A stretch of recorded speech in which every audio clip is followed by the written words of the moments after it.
Ladies and gentlemen, welcome back to another episode of KFW.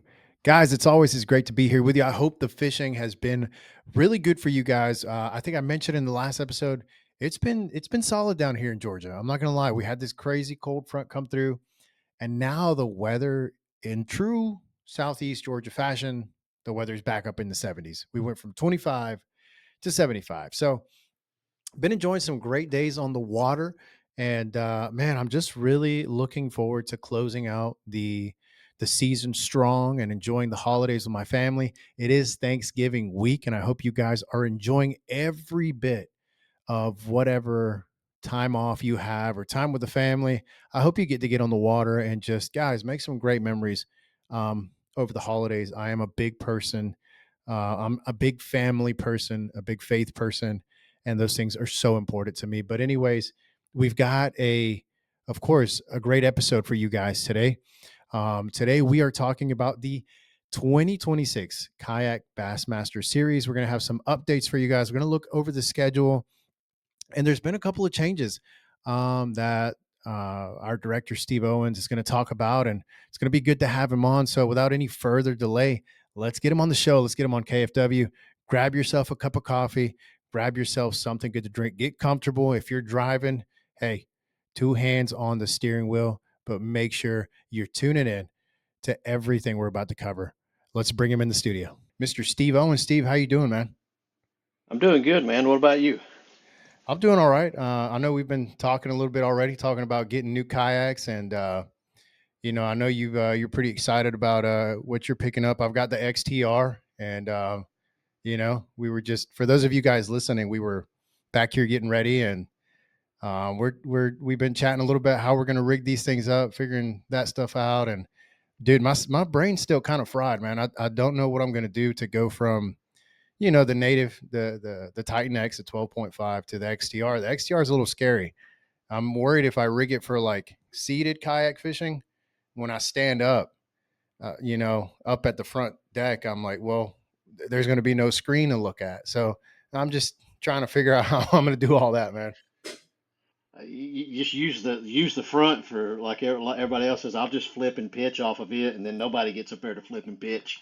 So you sit back there glued to those electronics. But yeah, Yeah, that's a good idea, man. I saw dude, I saw someone put it in the river the other wow. day, like haul it down to the river, drag it a little bit, not too crazy, but I watched them drag it, and I was like, man, I don't think I could do that, man. That was motor and everything. Um, that was the sight to see, man. But yeah, I think you're right, man. I think what happens is a lot of people get hype about that front space, and then they may not use it as much as they want to. I've seen a few videos where people fall off of it. Yeah, yeah, yeah. Because I don't know. It's still for me. What I looked at was like not in 26, but maybe 27 or so. Get one, but it like obviously it's an amazing tournament vessel. Barry Davis fished out of his on the Bassmaster circuit a lot this year, and Christian Conrad, and it Hmm. was amazing watching what they did with them and everything. But it just got me excited to where if I want to take it and let's just say grab my nephew or a buddy or something and go hit, some places Oh yeah, that we get to travel to, and just hit that thing like that, like you see, you know, um, we see Justin and Jordan Lee in theirs, out chasing those baby gators and everything. But yeah. just that's really got me excited because man, it's just a grab and go. And grab my cousin that I grew up with. Us we were raised when your cousins are basically your brothers and sisters, and we're very close. And you know, um, I'll just have it. We grew up on Nickajack, and he can hop in with me. And there's some sneak holes that you can't get to even in a kayak. But we know where they are that we can put in. We used to camp at, and that'd be great just to slide that thing in, and I don't have to go buy a small John boat to do that. Yeah, yeah, that's my honestly, I'm contemplating leaving mine for taking my girls out and stuff like that. So that Yeah. is another thing. But man, we're here to talk about the schedule for the Kayak Bassmaster series. In my opinion, and I'm sure for those that are listening, this is the place to go compete. Abby said it on a podcast, like this is where you go to test yourself against some of the best or the best in the nation when it comes to kayak bass fishing. And, you know, I wanted to check in with you. We know you dropped the schedule. I know people have been asking you because I've seen them over there on Facebook. They've been asking you for weeks. And it's funny to see everyone's excitement. And, you know, we've got some phenomenal fisheries on there. Obviously, Florida's in the mix. The Suskies back in there. That's really good. You've even got like a I would call a wild card because this is the first time you're doing this out in on the West Coast, and we'll talk a little bit more about that. But man, how are you feeling before we get into the nitty gritty of it? How are you feeling about the schedule this year coming up? I'm feeling a lot better about it than I was the one in 2025. Like, we've all talked about 2025 was just really, really difficult as we were coming off of the COVID buzz, so to speak. It took about 2 years of downturn, budgets getting cut nonstop. We had an election year all in it.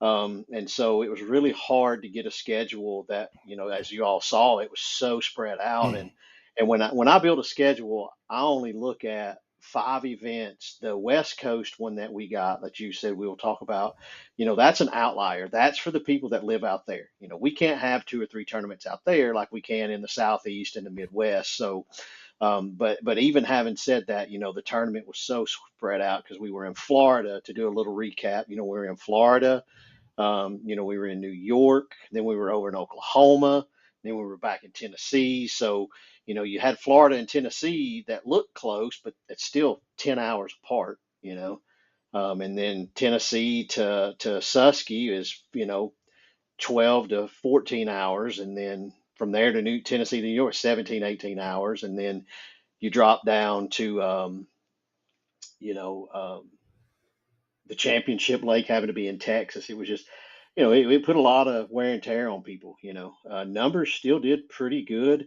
I had my average with some notes. I was on Armando's podcast the other day, but adding an extra event is difficult because it can spread your scheduling out as a person, and your numbers can actually take a dip if you've got too many events, believe it or not. Yeah. So we feel like five with that West Coast event every year, as long as it's supported, that we feel like that gives everybody a really good shot at being able to do it. And so to answer your question, this year, um, you know, you look at the Southeast, Midwest, and I don't mean Midwest like over Kansas, Oklahoma, because I didn't get to cater to them very much this year at all. But having the three events in Florida, Louisiana, South Carolina, it'll be good because there's a core demographic is Mm. in those dozen or so states that are connected like that. So I was pretty happy about that, and then getting the two rivers in there, giving the Northeast people. I know Pennsylvania's still a long way from Cayuga and all that stuff up there, but at least those guys have something that they're not having to drive 20 hours to. Right. Would love to put two, two, two, and two, but there's just it's so expensive to put on a tournament with travel and salaries and advertising and all that. So I mean, perfect world, I'd love to have, eight or ten events, but when you do that, you're going to see your numbers take a drastic turn too, because you've got more options, so you're not going to double dip in it outside of a region and stuff like that. So, and then the manpower, it's hard to do that because, we're still there's not a lot of us doing this for a living, so you wouldn't be able to have somebody, run it full time like it needs to be. Now let me ask you this. Um, for everybody listening, and you're kind of hinting on the manpower and the hours and being spread out. Like how heavy of a toll? Like how much does it take to put these events together? Because I fish pretty religiously, and I love tournament fishing, but like I have no idea, and a lot of people have no clue what it takes to put on an event at this level. Can you talk to that just a little bit more for the folks that are tuning in? Yeah, it's a lot, and I get a lot of good support, because our anglers, we're all still a pretty tight community, and so I get a lot of people helping me with the heavy lifting, setting up and taking down, and it's kind of cool, like even in Tennessee and Georgia, you've all helped me enough that I mean, basically, I could just sit back and do what I need to do, and the anglers. pretty much pack up and take down for me a lot of instances. But the most difficult part is that you've got so many people that you have to keep up with, and answering the questions, making sure you get the right question answered. Try to make it where everyone has to at least text me or email me, because that's the most efficient way to communicate. Because if I get a message on Facebook Messenger, it might get lost. And if I get one, some other way, it might get lost. But if it's a text or an email, then most likely it's not going to get in the wayside. But and then, just keeping everything in order, numerically, because we got to make sure everybody's waiver and all that's done. And then, working remote, every tournament is remote. And so I'm working with, Bassmaster headquarters, making certain that this person's, membership is still valid. Hmm. Hmm. The running the tournaments is not as hard as planning the tournaments and doing the logistics and trying to make sure that you can find a place, to house enough people for registration, and then be able to turn around and come back there on Sunday for awards. That's the most tedious part of it, other than convincing people to bring you out there anyway.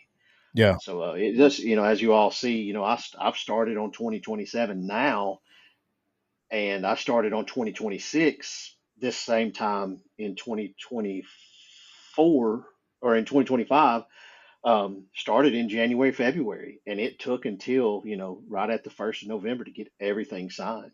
It Yeah. just, it's a slow, slow process. And, I appreciate everyone hitting pause and waiting, to put out their own schedules. But, if I ever come out with a schedule and it's scheduled on top of someone, that's something we learned in our grassroots is everybody wants to schedule in July for next year. But it's like, there's nothing wrong with getting that schedule in November or December, Yeah. that way. And that's what we started doing, because we had the Hobie Bass Open series and then the Bassmaster series and the KBF stuff. So we wanted to make sure we deconflicted. So we just quit trying to get a schedule out super early.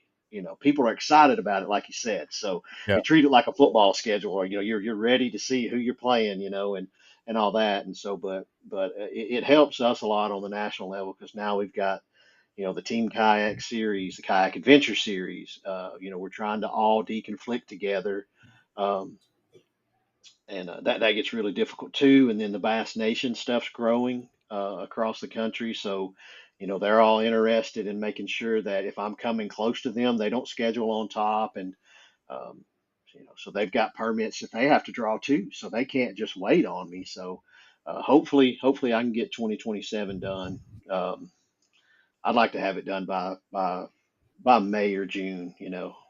Yeah. So you mentioned Bass Nation, right? So we're right now we're Mhm. talking about Bassmaster at the national level, but something that I think is really cool, and I fish it here in Georgia a lot, and you do that one, you do Tennessee as well, and um, you know, for people that are new to tournament fishing, why don't you speak to them a little bit about the importance of maybe joining a Bass Nation trail and fishing those and competing at that level, and how that can help you, for the Bassmaster events?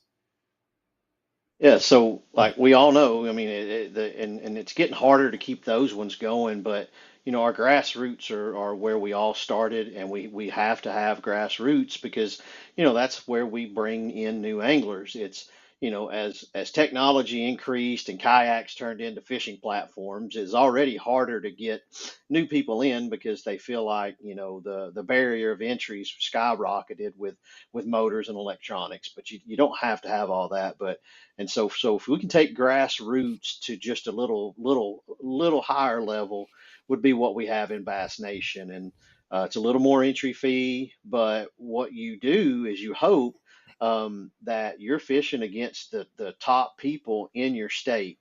We all fish tournaments for fun, we do, but the competitive side of it also comes in as well. But something I was always good at doing was, like, I didn't care how good I did. I just want to go out and fish, learn from the people that I'm fishing with and against, and then try to get better and eventually beat them. Beating them didn't drive me, getting all the experience I could translated and being able to cash some checks after that. But the Bass Nation stuff has, just because of that shield, of the Bass Shield, has put a lot more eyes on what we do in our states too. Sometimes, even though we are losing grassroots clubs, a lot of our areas, the Bass Nation numbers are doing good.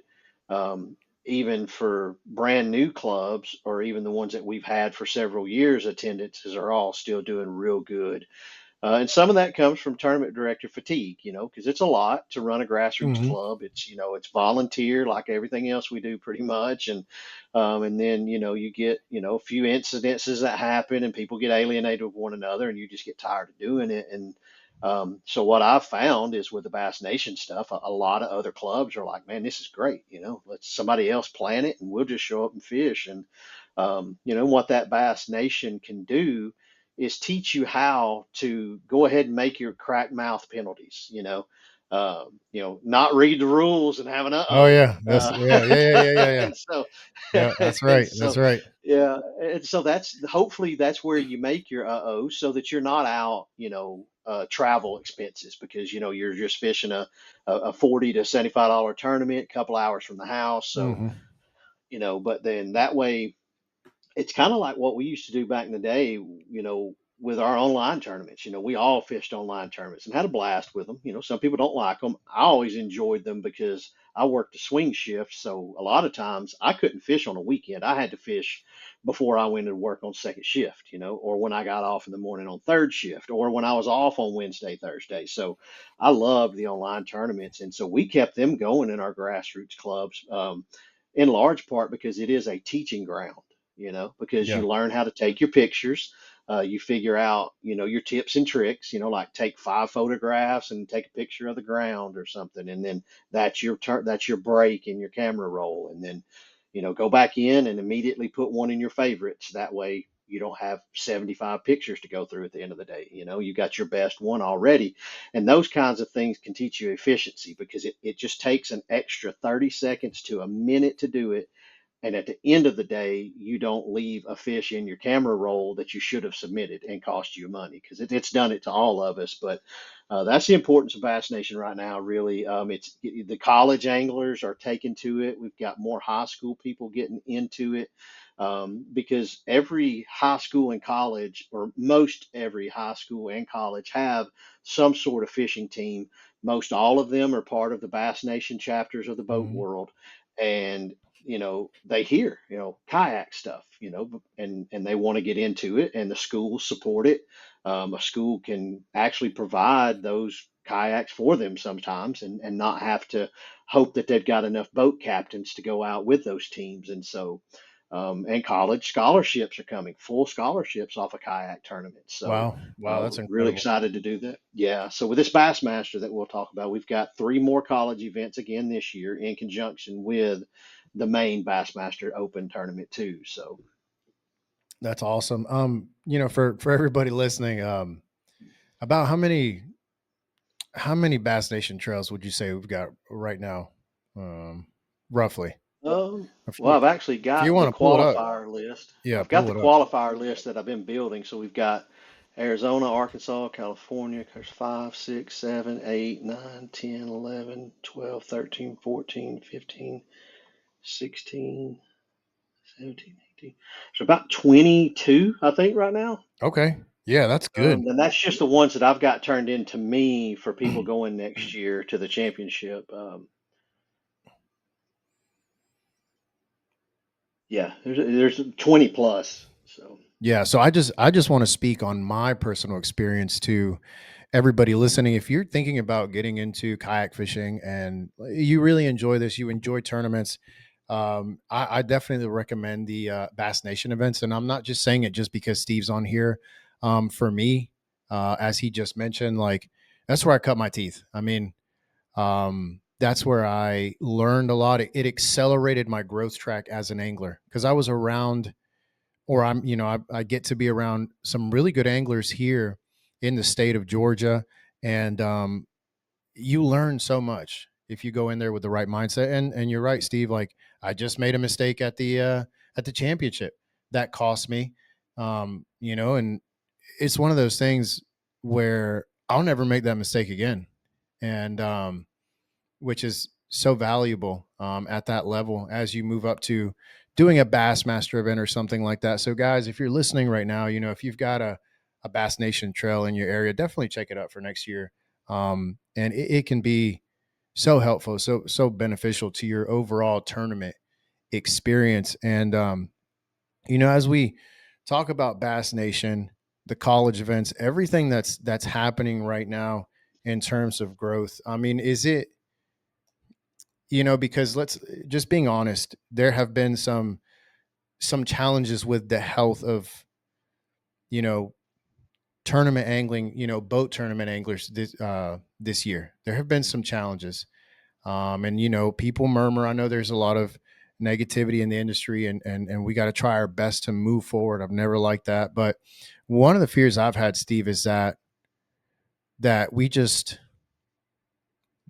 follow what they do, just ensue. And I wanted to ask you about that. How do you feel about the overall health of kayak tournament fishing with everything that's been going on?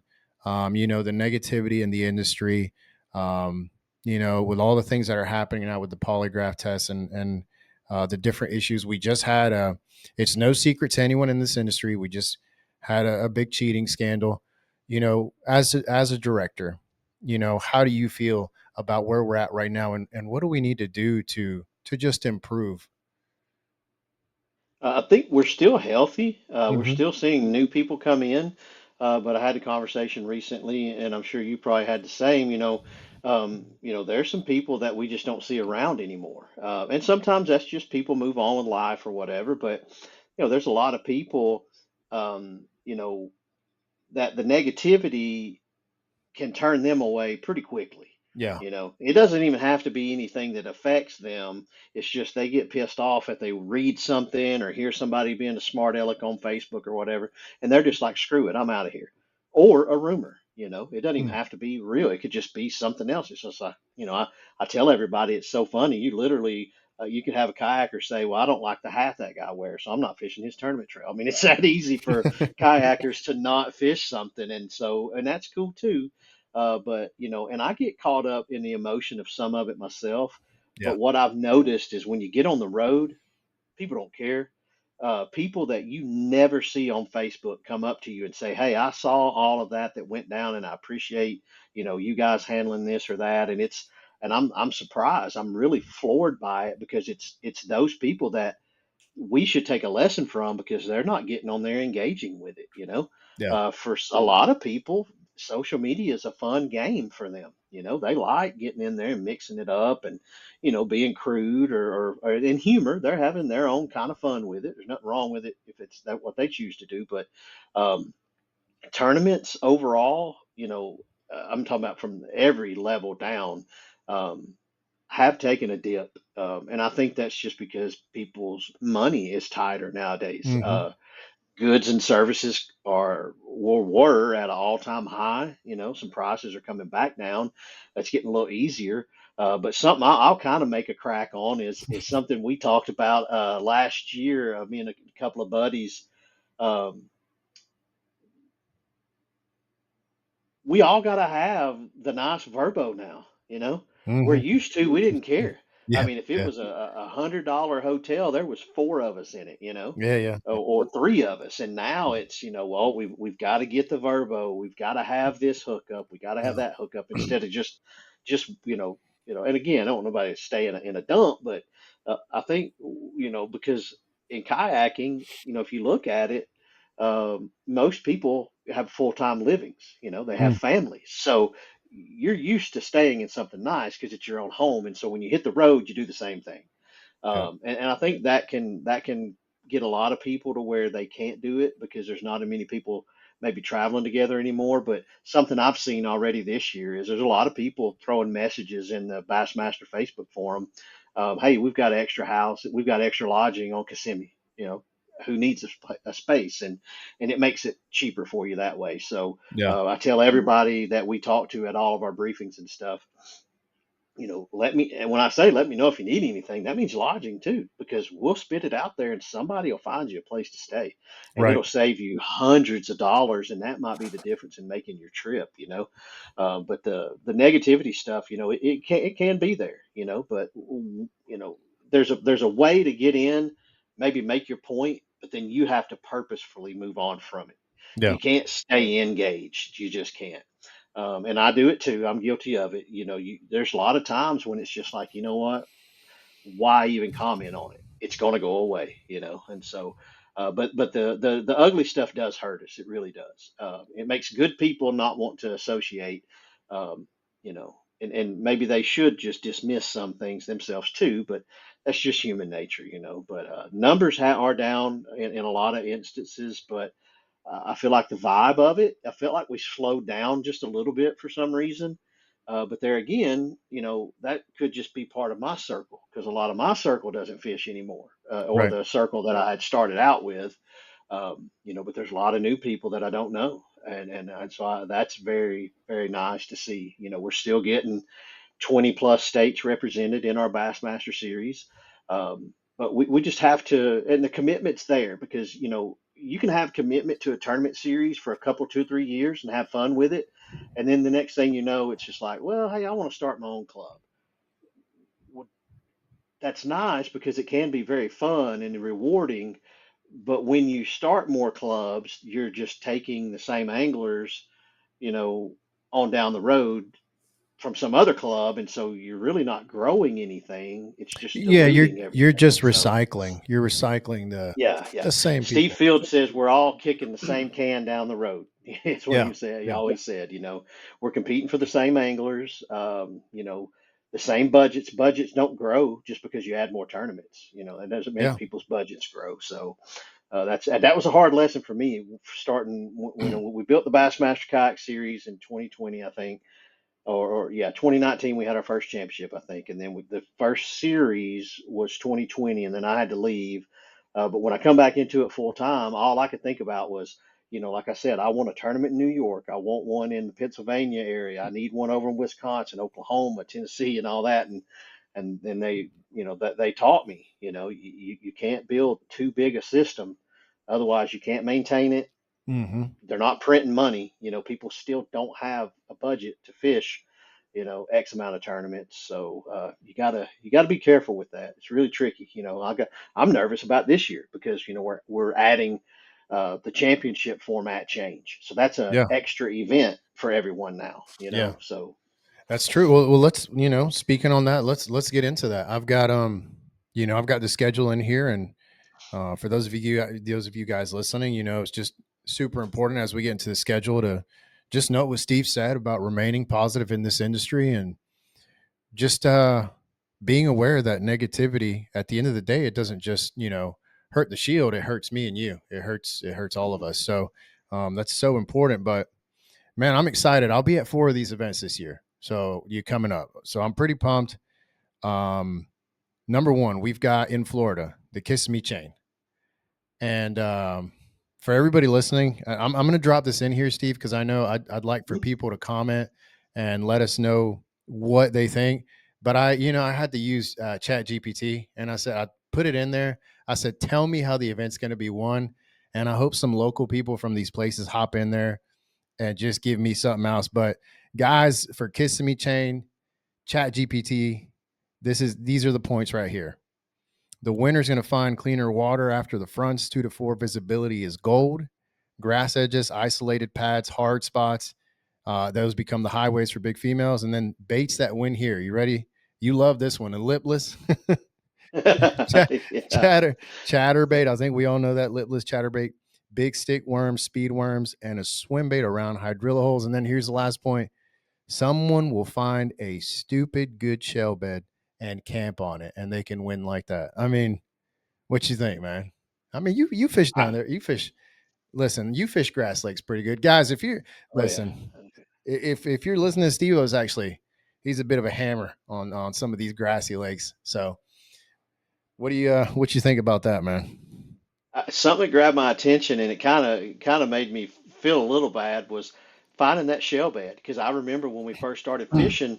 you had that tungsten on there trying to feel for that shell bed. Now we pull up to spots and throw. Yeah. And you're right. When you felt a log, if you stopped and hopped it over, you'd get hammered.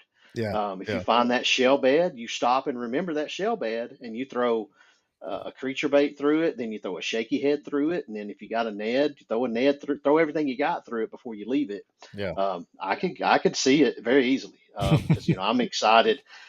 Before we get to Kissimmee, we'll go back to Seminole, January 24th with Yeah. Georgia and Florida Bass Nation. So I'm excited. I'll stick around a day or two after the Florida tournament and go fish, hopefully again. But um, that's the thing about the Kissimmee chain, and everybody that's listening, look, because I took some of the lakes off. The host, we need to be around the Kissimmee chain area, and I know there's some of them that are connected, sort of, that aren't on there, but we want this to shrink back to where everyone's fishing the same ecosystem. Mm, And there's nothing wrong with any of the past events. It was all great to have all that kind of water, but in past practice and just through some education, realizing, you know, one of those honey hole lakes can pop off, and then that's just, it's lights out, and it's just not the same kind of fishing. It's like, you can fish multiple bodies of water connected, but when some of them are isolated like that, I just would just feel like it's not a fair representation of fishing the same exact water. So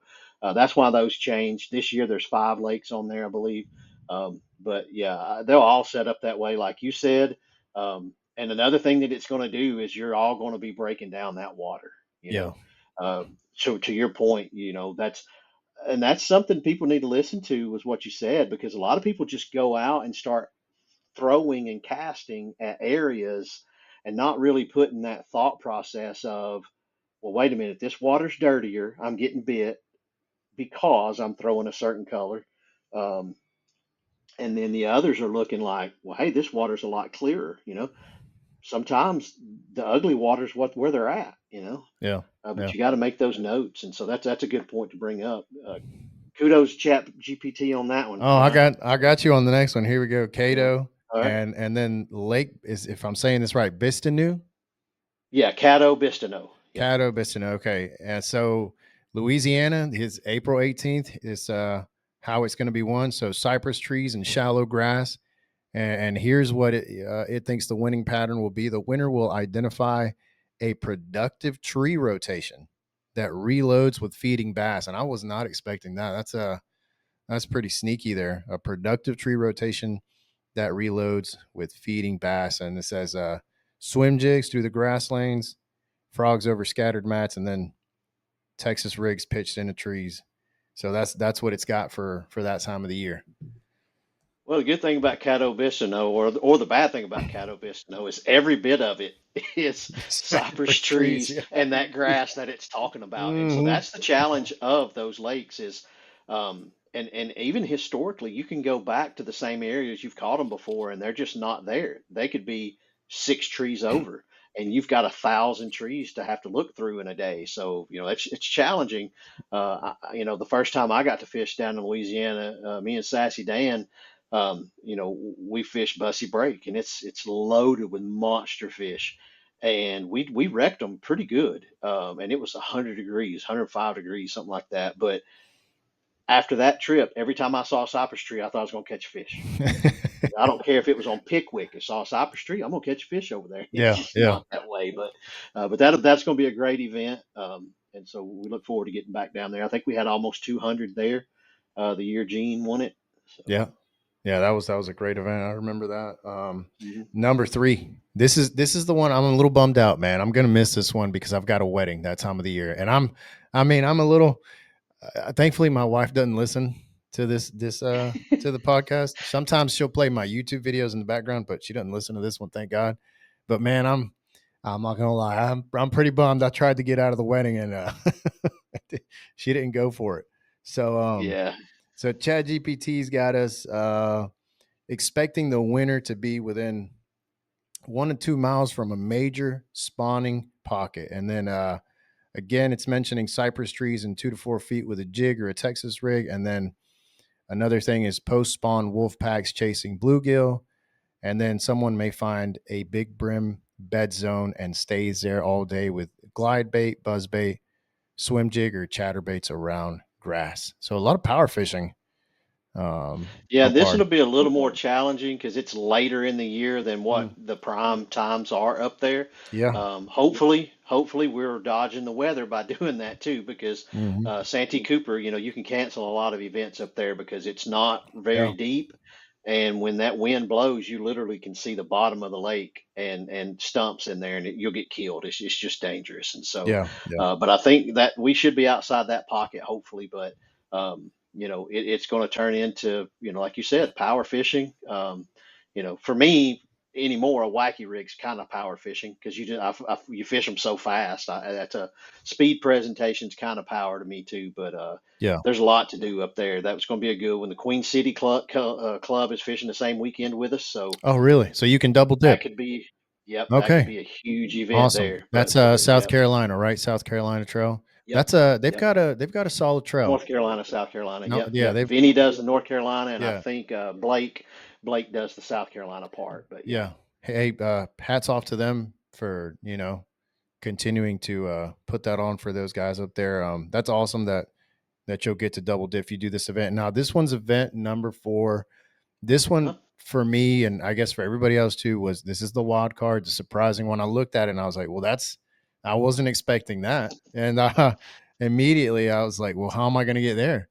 Right. So talk to us about Clear Lake, why you put that on the schedule, what you're expecting from that, and what people need to know about that California event. With Clear Lake, if last year I was able to get one event added to the schedule, I just felt like we needed one more because, we can juggle regions back and forth to get the product to New York and then go over to Wisconsin, then go to Pennsylvania over to Oklahoma. You juggle those regions every other year. But the West Coast anglers, or the West region, I say West Coast all the time, but I'm talking about New Mexico, Oregon, Arizona, Utah, and even Colorado and all of that. There's a Yeah. lot of good fishermen out there, and the men and women out there. We tried for a long time, and there's been national events out there before, but the culture was a little different. But something that I always try to do is when I'm trying to come to an area, the first thing I do is reach out to the people that live there already and work with their schedules, ask them to help because I don't know all of this, and I don't know anything about out there. But some anglers got in there, and literally Matthew Brannon ran into a gentleman at a tackle shop, and he connected me with him, and he works with the people who are sponsoring this tournament. Nice. And if it wasn't for this man, we wouldn't be able to go back out there right now. But that Western event is what I'll call it, the wild card.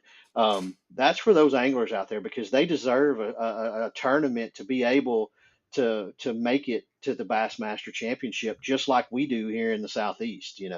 And so I was able to get that one event. We went to Havasu last year. I had tried to make it to Clear Lake or the Delta, but just couldn't do it. And then thankfully, sadly, the California wildfires happened there, so we had over 100 at that first event in Havasu, which we were super happy about, and so we're going to Clear Lake. That's arguably the best lake in Yeah. the country. Yeah.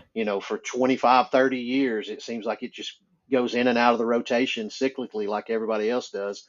Yeah. But those anglers out there excited to have us. They've got some really strong clubs out there, and we're on board with every one of them. We've all deconflicted. So we should have a really good weekend. Now that is the very next weekend after Santee Cooper. And the reason I had to do that was the only permit that I could draw at Clear Lake was either Father's Day or this weekend here. So we went with this weekend here. So Yeah. and that event, a lot of people are like, man, oh, we put on a California event. That's an extra event anyway. If I didn't have a Western connection to put a tournament out there, we probably wouldn't have been able to have that sixth tournament. So when you see that on your calendar, that's technically it's for everyone, but it's for those people that live out there. So they wanted us out there, and we're betting on the angler. Yeah. And they showed us last year, that they were eager about it and excited about it, and so I'm pretty sure they're going to help us support it this year and make it a really good event. Yeah. I'm excited. I mean, it's Clear Lake, Yeah.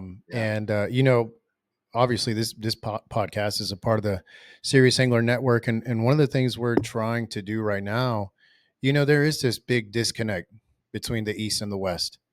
In the bulk of bass fishing, the reality is that it's here in the Southeast.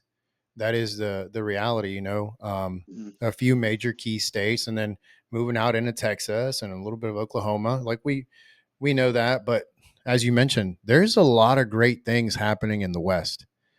There's a lot of great anglers out there. There's a lot of good, um, you know, boat tournament trails, kayak tournament trails. I watch a lot of those guys on YouTube, and I mean, I agree with you. I think it's going to be a great event, and I think it's going to show out. I really do. I really do. I mean, it's the Kayak Bassmaster at Clear Lake. What else could you ask? I think those guys are really going to show up and support. So I'm excited for that one. And Chad GPT says this one's obvious. It's going to be offshore. Live scope is going to be the major thing, and it literally says someone's going to catch over 90 inches on a rock pile in 12 to 20 feet. That's holding the right fish. So that's an interesting one there. They've got they've got everything, don't they? Smallmouth, spotted, largemouth, if I'm not mistaken. Uh, Or am I I'm wrong on not that? sure. I don't know. I think they're pretty much just largemouth. I know they have monster catfish, Hmm. and I think there's a rockfish or something out there. But I'm pretty sure they don't have smallmouth. Okay. I thought they did. I must be thinking of something else. I watch Greg Blanchard a lot. So event number 5, man, we've got the Susky in August. I mean, this is one that everybody I think knows and loves. There's not one person that that I've talked to that's done the series that hasn't mentioned it being in their top 2, if not their favorite fishery. So you know, we didn't have it last year. Why'd you put it back on for this year? Um, it's kind of hard not to. I Yeah. mean, there's always, there's some history with Susquehanna, but every event, you work to filter those things out, and we got a system this year that's going to be implemented for what I think is going to make the hardest part about running tournaments is making sure that you don't have any gray in the areas. Hmm. Because operating in the gray area, there's nothing wrong with that, but if you do that, then it can bring skepticism out, and I have to eliminate all that I can, especially Susquehanna. Susquehanna is one of the most majestic, magnificent places in the country to fish. We've had 2 really successful tournaments up there. The Hobie Bass Open Series had some great tournaments up there. Kayak Adventure Series, the Team Kayak Series. We all go up there, and it's just a phenomenal fishery. And those smallmouth fight like a Florida strand largemouth. It's crazy how strong they are. I mean, like they'll be this thick from the head all the way to the tail, and then there's like this much tail. It's just like a solid block, like a canned ham. They're just monsters. They're Yeah. monsters. And so you could go up there every year. You really could, but it gets some fatigue. And so we took a year off, and then um, the Chamber of Commerce up above us, where we usually operated out of Lewisburg, Bloomsburg, reached out and asked us to come back, and um, and I get, some people are like, hey, well, we see the same lakes on certain schedules, and the same, the big 3 or 4 kayak series all go to the same places. Well, number one, they're a host community for a reason. It's because they'll help pay the bills to get Hmm. there. Hmm. But they're arguably, I mean, it's still a bucket list place. So like, Yeah.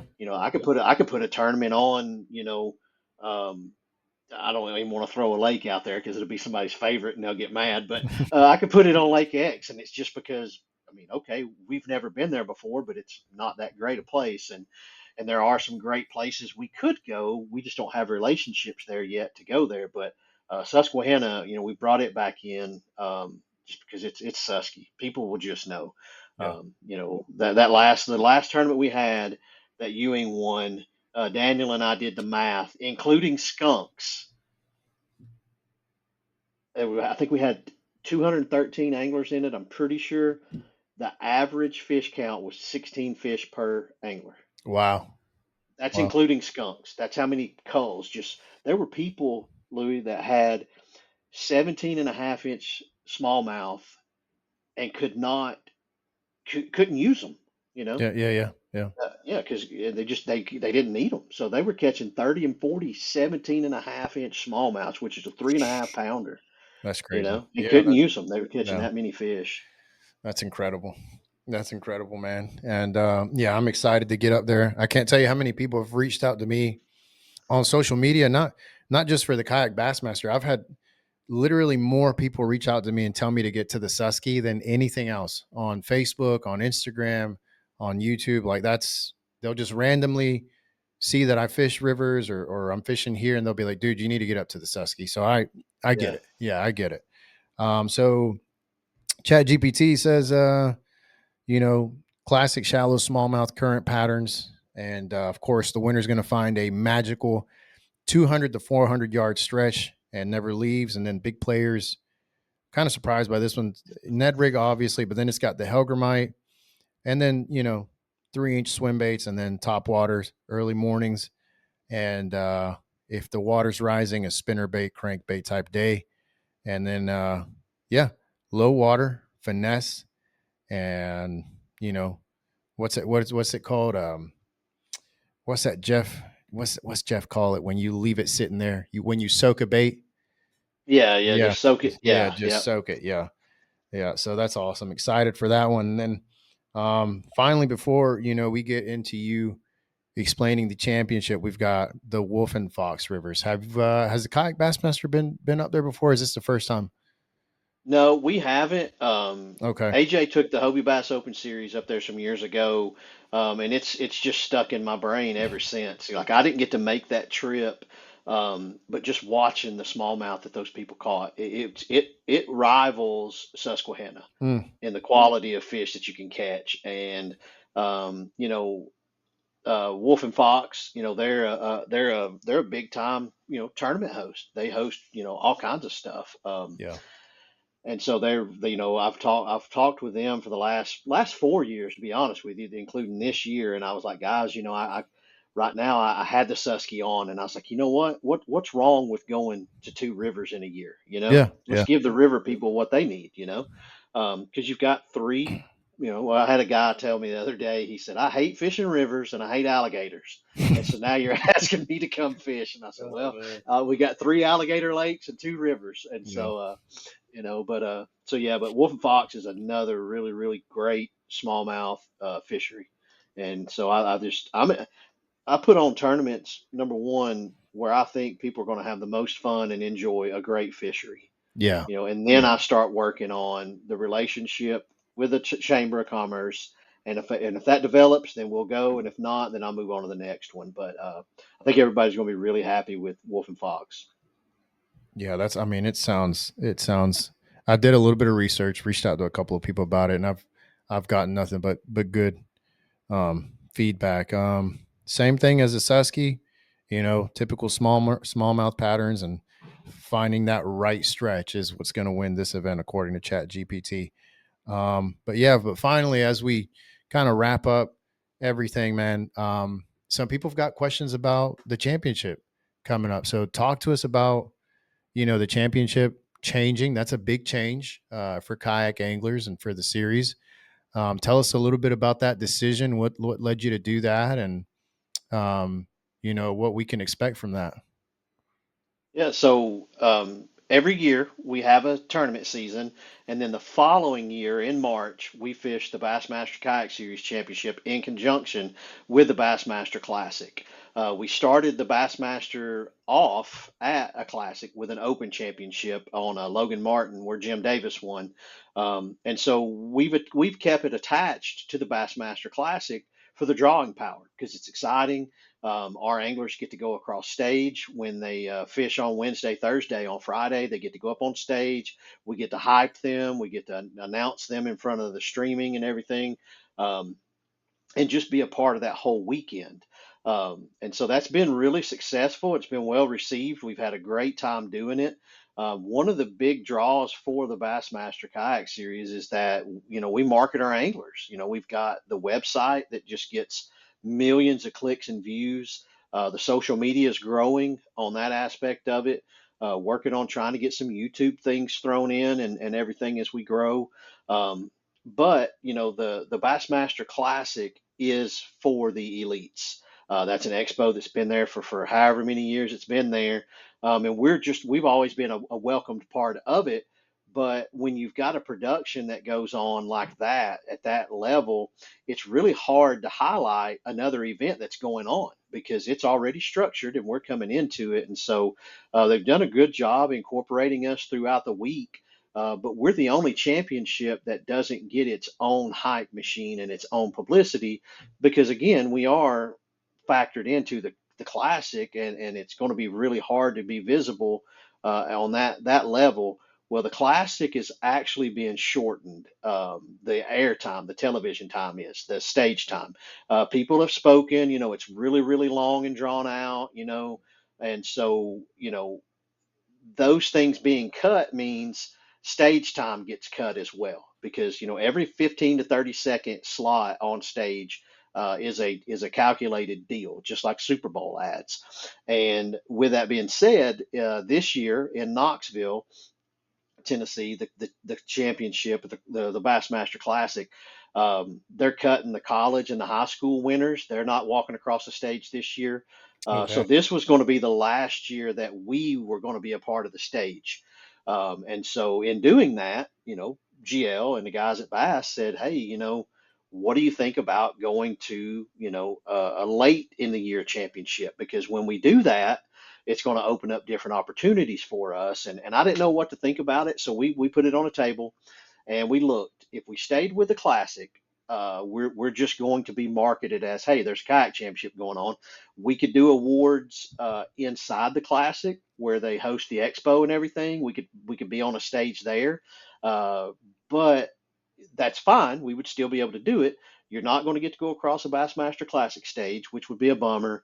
So, what's the other option? And that other option is if we move it, we're now our own standalone championship, just like the elites, the opens, the college, the high school. We will be able to bring in the elite stage. We'll be able to have the media truck on site so that we can start working on streaming and growing the publication of the Bassmaster Kayak Series Championship. That's a risk because you're going to have people that are a little bummed that may not want to be a part of it. The other risk is now this year we have two championships. We've got one in March and one in October. So now there we get into that budget thing again. So which one do you fish? Can you fish both of them? If I fish both of them, am I going to have to skip my one of my three or four that I was going to fish of the regular opens to try to qualify for 2027? So um, or in 2026. So the good thing about that is we'll be able to market it as its own standalone event to sponsors and other vendors. We've got a mind of trying to put into action where we could have some sort of small expo ourselves, to where we can bring in vendors and have like a small um, not like a Bassmaster Classic level thing, but have vendors show up and everything, and hopefully get some sponsorship outside of what we have right now with Newport coming back on and Native Watercraft. So it's a little bit of a gamble and a risk, but I think it's time for us to do it so that we can be more. I think we'll just be more visible to the public eye, Mhm. if Yeah. that makes any sense. Yeah. Long term, it seems like, that's the right decision because, like And you I'm said, typically not proactive; I'm reactive. So this makes me nervous. Yeah, I get what you're saying. Yeah. But it just, yeah. as it's growing, as this thing is growing and being formed, and, some things uh, you'll be able to control and other things you won't because that's how culture develops and moves.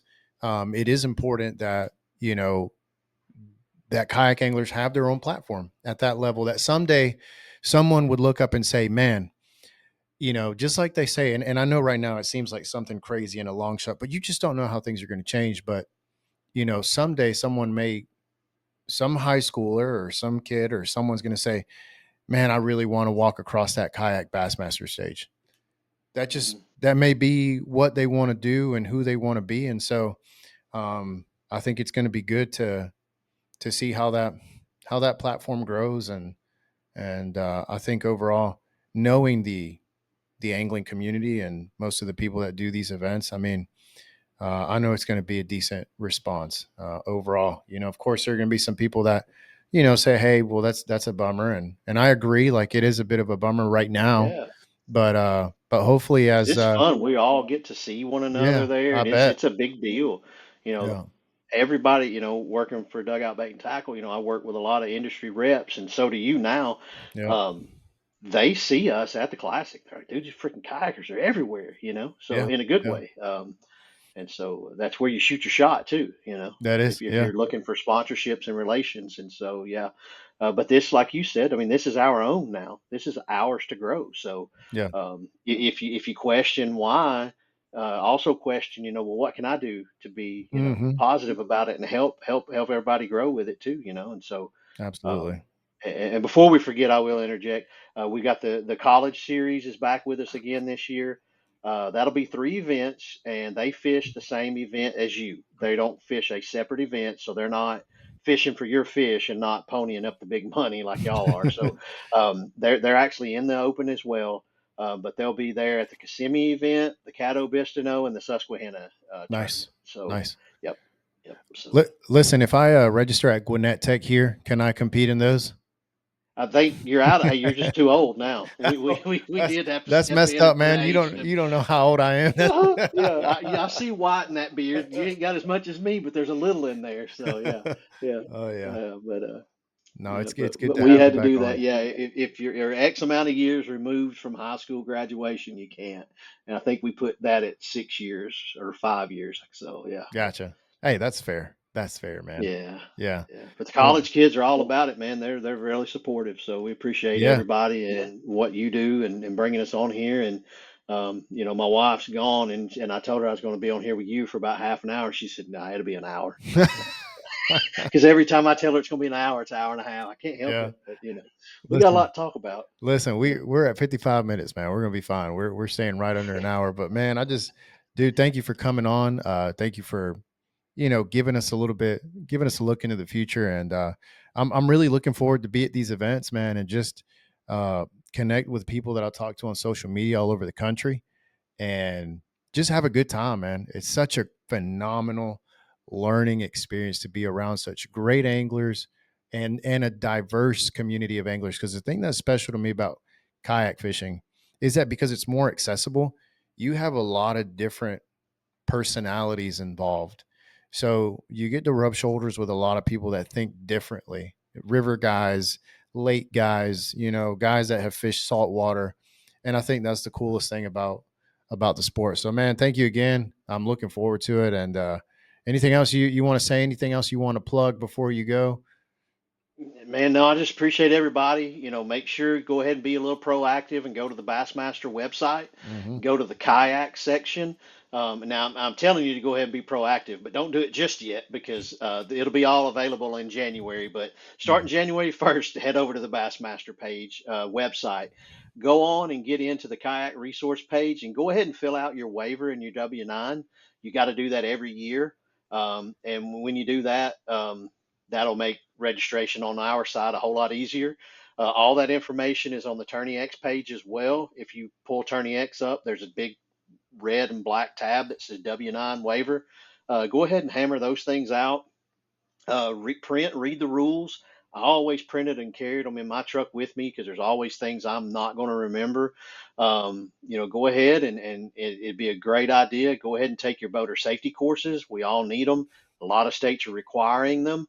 They won't take your state law, like in Tennessee, you're grandfathered, where you don't have to take it if you're a certain age. Well, Alabama, some other states don't recognize that. You have to have one taken somewhere. They'll recognize another states, but you have to have it. They will no longer let you fish without one, or you'll get ticketed. Pay attention to your lighting, your PFDs, your kayak registration. Take care of all of those things. Mm. If you've got any questions about that stuff, reach out to me. I might not be able to answer it, but if you're in Indiana, I'll get you into connection with somebody in Indiana. But those are about the only things we really need to tighten up. Our anglers do a great job with fishing. They don't violate rules intentionally. They don't cheat in our series. You just got a lot of really good men and women, and it makes it easy to do my job. Where the only thing I have to keep up with is the paperwork stuff, and I really appreciate it. And as you can tell, I have a blast doing it. Yeah. One of the luckiest guys in the world, along with yourself, being able to do this full time and Lord's really blessed us, and just appreciate all the hard work that you all do to let us be able to get on and talk and just promote everybody positively. Yeah, amen to that. I agree with that. I couldn't have said it any better. Those of you guys listening, as Steve said, thank you so much. Seriously. But Steve, thank you, man. Appreciate you, and I look forward to seeing you soon. All right, man. We'll catch up in a little bit. Thank you. Y'all have a good Thanksgiving.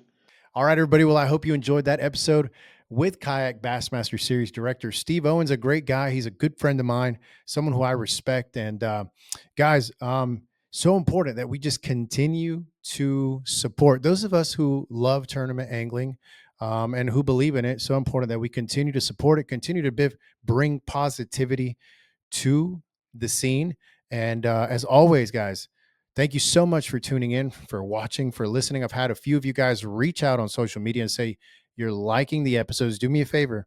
If you like them, thank you for reaching out for social media. But what really helps us and the Serious Angler Network is that you drop some feedback down below wherever you're listening, Spotify, YouTube, um, Apple Podcasts, it doesn't matter. And as always, check out the awesome links, the perks, the benefits that you guys have down below. We're going to have those listed, and I'll have everything listed from the episode as well. So check those out. I'm going to link the schedule down below if you haven't checked it out. And make sure you remember, if you're going to be in the series, check your rules, check your regulations, check everything. And guys, I will see you on the water. Hopefully on the first event. I'm looking forward to being out there.